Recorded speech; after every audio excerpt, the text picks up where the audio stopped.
कि हुसैनियत को आप अपने जहन से निकाल दें कि वो किसी फिरके का नाम है। सुन्नियत हुसैन के बगैर नहीं है।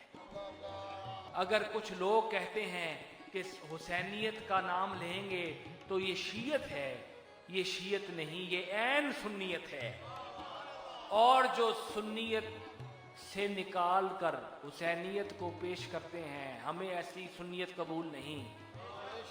वो सुन्नियत सुन्नियत ही नहीं जिसमें हुब्बे आले मोहम्मद ना हो, वो सुन्नियत सुन्नियत नहीं है, वो सुन्नियत सुन है।